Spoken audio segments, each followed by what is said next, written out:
The story begins 1,000 years ago with a poor farmer searching the mountains for a rare herb to treat his sick mother. Suddenly, he hears the howling of predatory wolves and feels them closing in. Terrified, he grabs a wooden stick to defend himself. Out of nowhere, our heroine appears behind him. Laughing, the farmer is stunned and falls to the ground in fear, but she reassures him that she won't hurt him. She shows him the location of the rare herb he's looking for. The farmer is overjoyed and thanks her. However, he is shocked when she suddenly vanishes into thin air. He realizes then that she is not human. Later, the heroine attends her friend's wedding in the village. We learn they belong to a magical clan called the Celestial Foxes. They have lived for thousands of years and possess supernatural powers. But there is a catch. If they fall in love, they lose their powers and turn into humans. The heroine is saddened because this is what happened to her friend, who decided to give up her powers to marry her lover. The heroine tells her she will miss her and wishes her happiness. Before leaving, she looks into her friend's eyes and uses her power to see the future. She is shocked to see that the husband will betray her and eventually end her life. The heroine becomes furious and develops a deep hatred for humans, seeing them as liars and traitors. She vows to take revenge on them. Returning to the present day, we see that the heroine is still alive after thousands of years. She still hates humans and exploits them for her own gain. Then we meet a young man named Kong. Despite being handsome, he is poor and unlucky. His dream is to become a famous football player. Finally, an opportunity arises. A scout comes to watch him play. Kong seizes the moment to prove himself and manages to score a goal at the very last second. He's ecstatic, thinking his luck has finally changed. But afterward, the coach decides to punish him. He beats him because Kong asked him to help his wealthy friend. The coach shouts that he hasn't paid the club fees yet and warns him to follow orders or he'll be kicked off the team. Because he is poor, Kong has no choice but to take it. Returning to the field, he sees his wealthy friend's father distributing meals to the team and handing the coach an envelope full of money to look after his son. Kong envies his friend's life and wishes he had been born into a rich family. He leaves the club feeling defeated. Meanwhile, we see a wealthy but psychotic businessman attending a major auction. He sits in his seat, hoping to win a massive project. Suddenly, the heroine appears on stage, laughing in her true form. Everyone is stunned to see she is a nine-tailed fox. With a wave of her hand, she uses her power to paralyze and control them. She insults the humans, calling them greedy. She decides to exploit them, goes over to the psycho businessman, wakes him up, and tells him to come with her to strike a deal. Kong returns home and sees his elderly grandmother trying to push a cart. It breaks his heart to see her struggling at her age, so he goes to help. He doesn't want her to know he needs money, so he lies and tells her he received a scholarship because he's an excellent student and talented at football. His grandmother is delighted and tells him how proud she is. However, we soon discover that he actually works as a delivery driver to pay for his school and club fees. He spends all night delivering orders. When he finishes, he goes to the stadium and finds his wealthy friend practicing. His friend is surprised by Kong's clothes. Kong explains he's working as a delivery driver to buy a new pair of cleats. His friend is puzzled and asks, "Why don't you just have your father buy you a pair?" Our hero loses his temper and kicks the ball at him, knocking him down, because the friend assumes everyone's life is as easy as his. Kong challenges him to a match. They play all night, having fun, and it's clear they are close friends. The match ends in a draw, and they sit down to eat. Kong reveals that his parents are dead, which is why he works to support himself. His friend is shocked as he didn't know and apologizes. The heroine takes the psycho businessman to a restaurant and offers to help him win the project if he pays her the money she wants. However, he thinks she needs him and treats her with arrogant condescension. The heroine gets angry and decides to make him regret it. Using her power, she transports him to the top of a high mountain. Suddenly, she appears behind him, quick as a flash, and the psycho starts screaming, thinking he's going to die, but she catches him before he hits the ground and brings him back to the restaurant. She warns him that if he speaks to her like that again, he'll be sorry. Naturally, he is terrified of her power and agrees, saying, "I am completely at your service." The heroine strikes the deal, makes him win the project, takes a large sum of money from him, and leaves happily. The next day, she goes to the mall to treat herself with the money, but starts feeling lonely. By chance, she sees a beautiful girl who works as a model. She approaches her and asks for help buying clothes. The girl is confused and refuses, but our heroine is no pushover. She uses her power to control the girl, forcing her to follow her orders and carry her bags. She spends the whole day dragging her around, treating her like a servant. At the same time, Kong is in the mall, and his wealthy friend decides to buy Kong a pair of cleats as a gift. But Kong feels insulted. He asks, "Do you think I'm a beggar?" He refuses the gift and walks away upset. By chance, he bumps into our heroine and falls to the ground from the sheer force of her energy. He's confused by what happened, apologizes, and leaves. The heroine mocks him for being weak, but when she looks into his eyes, she realizes he will become a famous and wealthy football player. She is surprised because he looks so poor, so she decides to get close to him to make a deal.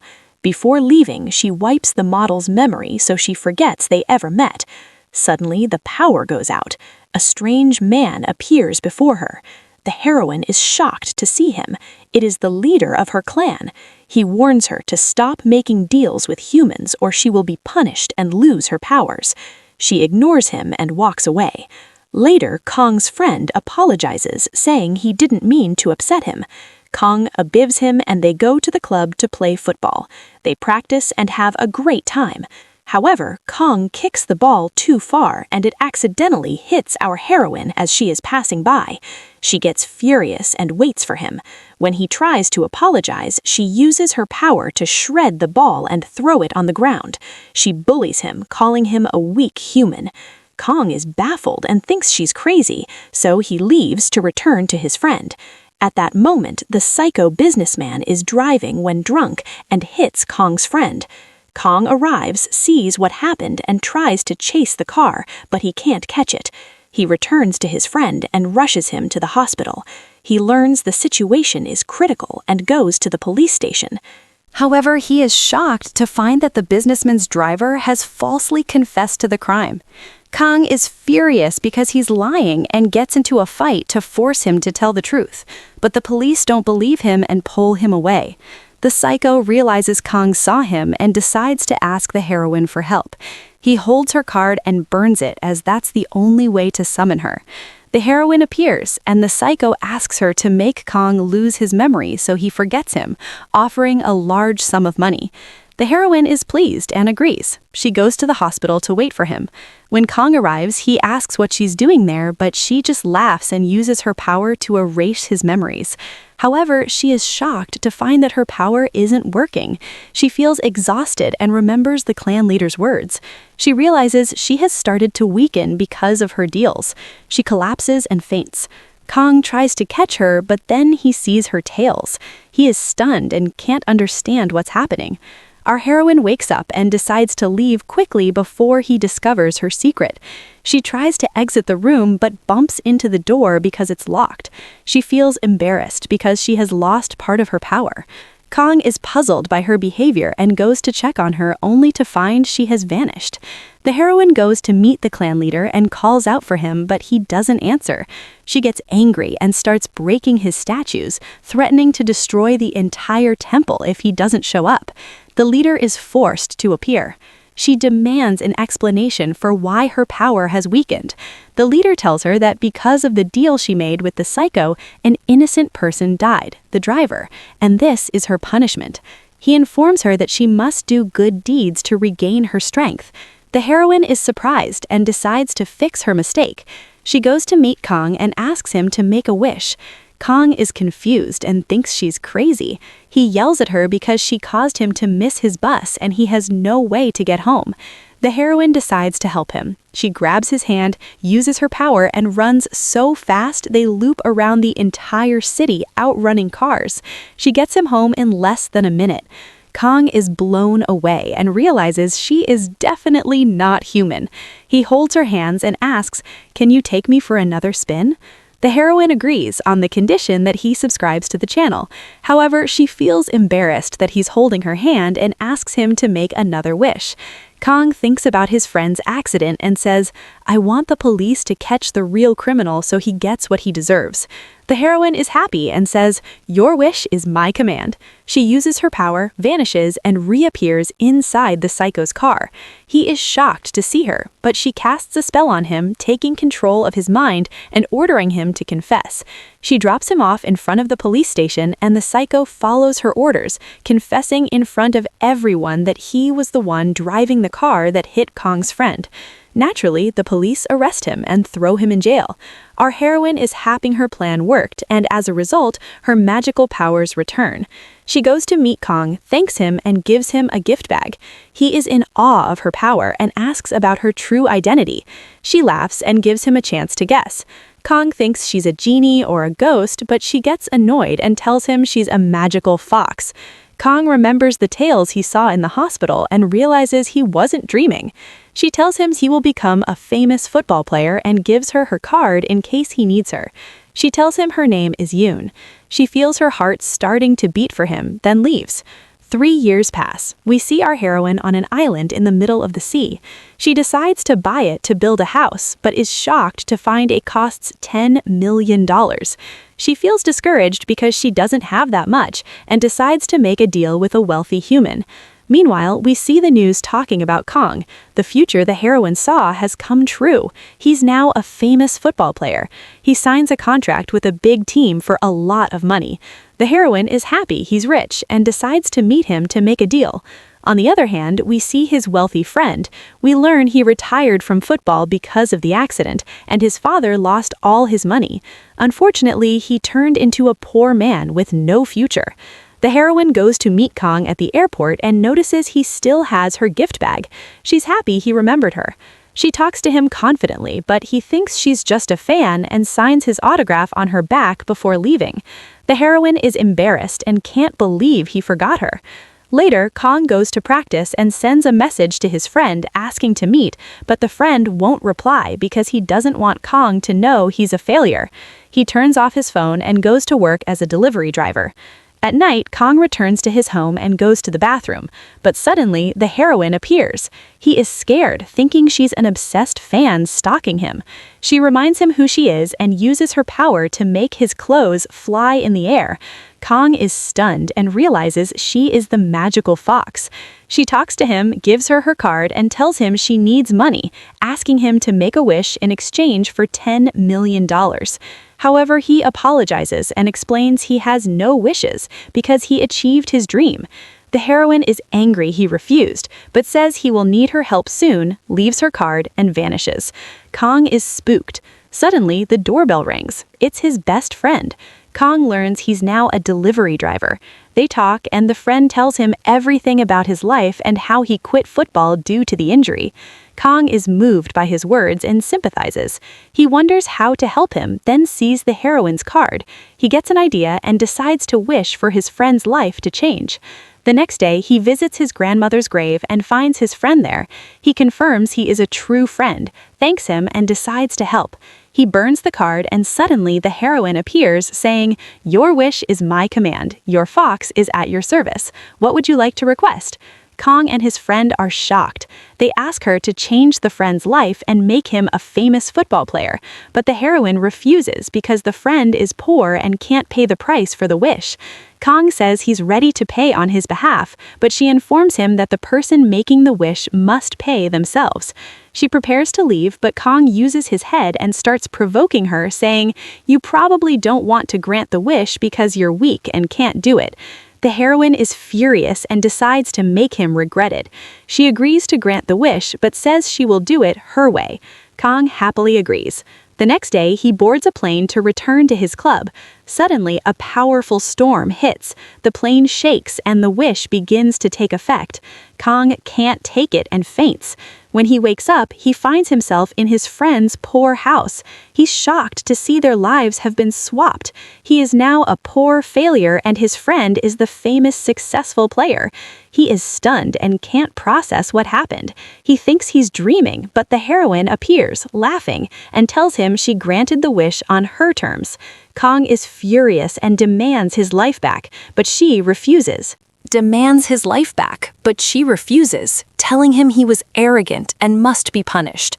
She vanishes. Meanwhile, the friend wakes up on the plane, sees a book written about him, and realizes his life has swapped with Kang's. He can't believe his dream has finally come true, and decides to enjoy every moment of his new life. Kang wonders what to do. Suddenly, his friend's teammates knock on the door, asking him to come to practice. Kang tries to tell them he's a famous player, but they think he's drunk. They mock him and forcibly take him to the club. When they arrive, they take him to the coach's office to apologize, but our hero thinks they're playing a prank on him, fights with the coach, and leaves to find the heroine. Meanwhile, we see the psycho businessman after being released on bail. He sees a mysterious figure waiting outside. We see a flashback where prisoners were beating him until the mysterious figure arrived and defended him. He told them to stay away or they'd regret it. When they refused, he used his power and boom, bang, pow, he sent them flying. No one could touch him. The psycho was shocked and realized he wasn't an ordinary person.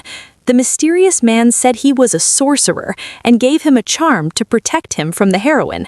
They agreed to cooperate to defeat her once they were out. Back in the present, they get into a car and go to a deserted place, clearly planning something dangerous. When they arrive, the sorcerer begins strange rituals and summons an evil spirit in the shape of a dog, ordering it to find the heroine's location. Later, Kang tries to enter his old house, but the password has been changed. The security guard sees him, arrests him, and puts him in jail. The heroine visits him and mocks him, saying this is his punishment. Kang apologizes and begs for his life back. She refuses and tells him the only way for that to happen is if his friend voluntarily gives up his new life. She leaves him. Kang is shocked and confused. Luckily, his coach bails him out and offers him a spot on his team, but Kang refuses, saying, "I'm a famous star. I'd never play for a small club like this." He leaves. Later, he calls his friend and asks him to wish for their lives to return to normal. The friend is surprised and says he'll think about it. After hanging up, the friend talks to his father and notices how happy he is with their new life. He calls Kang back, apologizes, and asks to keep the new life for just 1 month before hanging up. Kang feels defeated and cries on the bus. When he gets home, he takes his passport and goes to the airport, deciding to fly to his friend. But the clerk tells him his passport is expired. Suddenly, the heroine appears laughing. She tells him she was teaching him a lesson in humility because he was arrogant. Kang apologizes and says, "I am completely at your service, my queen." The heroine is happy he learned his lesson and decides to forgive him. She says she'll return his old life tomorrow in exchange for a large sum of money. Kang is relieved and agrees. When he leaves the airport, he takes a taxi, but the driver is the sorcerer. He casts a spell on Kang, knocking him unconscious and kidnapping him. When Kang wakes up, he is tied up in a deserted place. The psycho appears, searching Kang's clothes for the heroine's card to summon her. He can't find it. Kang remembers he left the card with his friend and decides to call him. However, when he learns the sorcerer wants to kill the heroine, he refuses to help and hangs up quickly. The psycho gets angry and decides to end him. He approaches and hits Kang on the head with an iron bar. At that moment, the heroine senses Kang is in danger. She tracks him down and arrives at the deserted location. She finds him lying on the ground. Suddenly, the sorcerer appears behind her, laughing. The heroine realizes he did this and decides to make him regret it. She tries to hit him, but finds he is protected by a magical barrier. It's a trap. He casts the spell that paralyzes her, seizes the opportunity, and decides to finish her off by stabbing her with an ancient magical dagger. The psycho is overjoyed, thinking they've won, but our heroine is no amateur. Suddenly, she vanishes and and reappears behind them, laughing. She tells them she was just playing with them. She uses her power to blast them away and warns them. With a wave of her hand, she transports them to a highway where a car almost hits them, but the sorcerer uses his power to stop it at the last second. Afterwards, the heroine feels guilty that Kang was hurt because of her. She uses her power to heal him and save his life. He wakes up and she is relieved he's okay, but suddenly she feels faint and collapses. Kang is shocked, takes her to his house, and stays by her side until she wakes up. He asks if she's okay. The heroine tries to close the window with her power, but she can't. She realizes she has lost her power because she turned human for nothing in return. She gets angry and yells at him, blaming her for turning human. Kang tries to calm her down. He stays with her and says, "I understand how you feel, but I have one small question. When do I get my old life back?" The heroine snaps. "Are you stupid or what? I've turned human. I've lost my power. I can't even make myself a cup of tea." Kang is shocked and discouraged. She reassures him they'll find a solution and takes him to the temple to meet the clan leader. But when they arrive, he's not there. She discovers he left a box for her with the priest, but when she opens it, she is shocked to find an ID card with a new name so she can live among humans. The heroine is furious and refuses to accept her fate.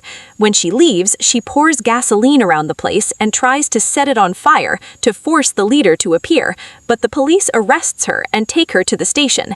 Kang visits her and says he'll bail her out tomorrow, reassuring her he'll be waiting. The heroine is happy and thanks him. The next day, the officer releases her, warning her that if she causes more trouble, she'll jail her. She leaves the station, but doesn't find Kang. She gets upset, thinking he abandoned her, and sits in the street alone. She loses hope and is about to leave, but suddenly Kang arrives apologizing for being late. She's happy to see him and says she's hungry. He takes her to a restaurant, gets her the food she likes, and takes care of her, even feeds her. The heroine is touched by his kindness. She feels safe and falls asleep. Kang doesn't want to disturb her and just watches her, captivated by her beauty. But the heroine has a nightmare and wakes up terrified. We learn she saw him killing her with a magical dagger. When she wakes up and sees him standing there, she gets scared and tells him to stay away. Kang is puzzled and tries to calm her, saying she was just dreaming. The heroine is convinced and goes with him to a hotel to stay the night. However, she remains afraid. She sees him holding a knife and thinks the dream is coming true, but he laughs and shows her he's just cutting fruit. They eat together. Kang notices her feet are hurting and applies ointment to treat them. The heroine is moved by his kindness. She thanks him and goes to sleep but wakes up at night and doesn't find him. She goes to look for him and sees him sitting outside alone. She joins him and learns he feels lonely and misses his old life. She feels guilty because she is the cause and reassures him she'll help him get it back.